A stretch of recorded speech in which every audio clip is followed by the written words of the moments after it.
Hey guys, Trev here from SpineWise, and today I want to talk to you about tooth pain and why tooth pain may not necessarily be coming from your teeth. Yes, that's right, tooth pain not coming with your teeth, it's coming from your teeth. So I'm going to give you 4 reasons why that is the case, and if you watch through the end, I'm also going to give you some ideas and ways that you can potentially help yourself and start calming this down quite simply. So like always guys, if you love our videos, please like, subscribe, share them. It's the easiest way we can get information out to you guys right now. We do spend a lot of time to try and get this information out, try and help as many people as we can. So please take some time to like our page, join our YouTube channel and subscribe, and share this information out in any way you can. All right, so let's talk about tooth pain. So let's just take a tooth to begin with. So let's say we've injured or we've got pain in this tooth here. That's our red tooth. That's the one we're going to use. All right, so how does tooth pain actually become about if you don't have pain, if you don't have a problem in your teeth? All right, so let's go back a little bit. So the nerves themselves are what give us our sensory mechanism. So nerves are what allow us to feel pain and such. So what we know is this is a neurological event. So normally what happens if you have damage to a tooth, that tooth signals along with all the other teeth into what is known, if it's the bottom tooth there, into what's known as the inferior alveolar nerve, which comes up and has a little thing come out here called your mental nerve. And these nerves basically come through, they join at your mandible as well, to what we call the trigeminal nerve. And the trigeminal nerve is a nerve, 3 being tri, that starts from the top here, middle through this area which supplies the top of your teeth, and then the bottom branch, your mandibular branch down the bottom there. And these 3 things come together, they form the trigeminal nerve, which is actually one of the most important nerves in the human body. Really, really critical. It actually controls the safety mechanisms in our face. So if you've ever been walking down the street, and if you've noticed you're walking down the street somewhere, you're walking out near the beach or something like that, and then a fly or a little insect that you don't see comes up and touches your eye, and somehow you blinked and caught it in your eyelashes even though you never saw it. Have you ever noticed that? So what you're really seeing is a trigeminal nerve at play there. It senses this stuff, picks it up, and it's protected you before you're even consciously aware of it. Okay? This is the beauty of the trigeminal nerve. The problem with the trigeminal nerve is that it goes everywhere. So anything you think of from neck up is really going to be somewhat innervated in some way, shape or form by the trigeminal complex. So the first one we want to talk about in terms of damage that's not from the teeth, let's get away from trigeminal to start with, and let's just talk about muscular patterns. So we have a really, really big muscle. I'll just go back to my red here. We have a really big muscle that comes up from this area here on the side of your temple bone and attaches into the mandible, called your temporalis muscle. And whenever a muscle gets really fatigued and worn out and worn down, we can develop these things called trigger points in them.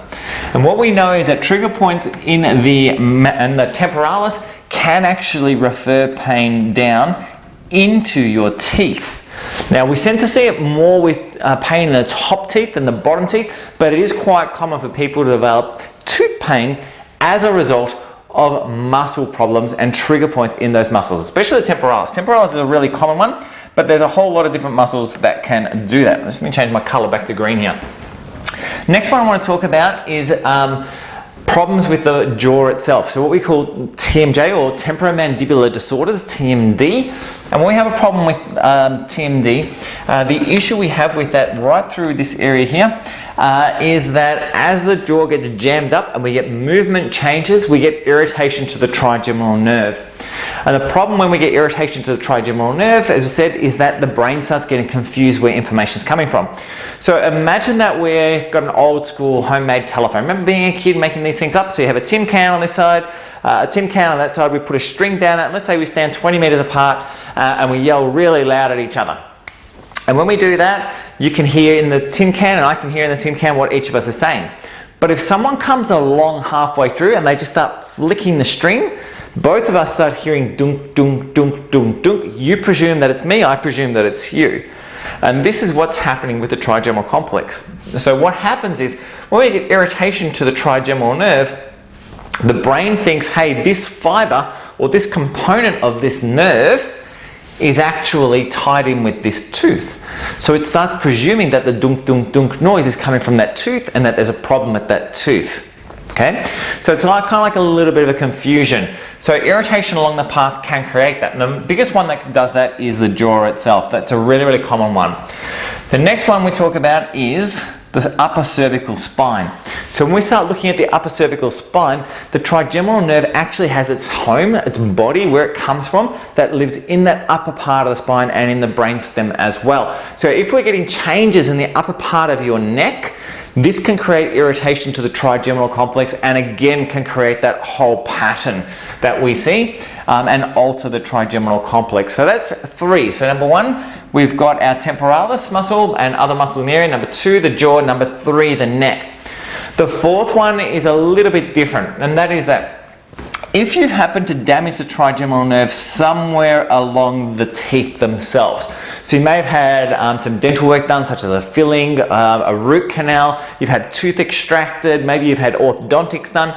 If you've had some kind of irritation to the alveolar nerve, so the trigeminal nerve itself, then what sometimes happens is that it can actually sensitize the trigeminal nerve. It can wind it up a little bit, and as it winds it up, it kind of brings that nerve closer to threshold. So the brain starts thinking it's about to have a problem, or maybe it's a wrong way of putting it. Maybe it's the best way to say it is that the microphone just gets turned up a little bit.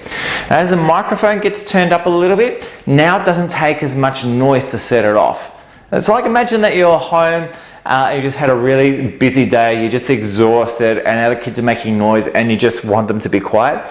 That's kind of how the nerve is. The nerve's had kids running around all day, busy day at work, noise everywhere from the procedures that have been done through there, and now that little bit more input will just fire it off the same way that you feel when you've had a really long day and the kids just won't settle down. And this is something we often see from procedures, as I said before, from dental procedures of whole sorts. And that doesn't mean that they've done anything wrong. It's just because it gets wound up with those processes. So here's 4 of them for us. So we've got muscular patterns, we've got changes from our jaw function, we've got changes from the neck itself, and we've got changes from previous irritation from dental work that's been done of some sort, orthodontics, grinding teeth, any of these type of things in the past, okay? So there's 4 things that can give you tooth pain that don't have anything to do with your teeth in any way, shape or form. So what are some key things that you can do about it to start calming things down? So the first thing we need to do is we need to understand that the trigeminal complex is all about sympathetics. It's all about flight or fight responses. So we need to reduce brain arousal down. So the first thing you need to do is slow down. So go find some space, go find some quiet time, spend more time resting, and just allow your system to calm down a little bit. Second thing we want to do is we want to reduce input from your eyes and reduce input from your ears. So if reducing input from your eyes and ears, it will reduce input to the upper part of your brainstem and help wind it down.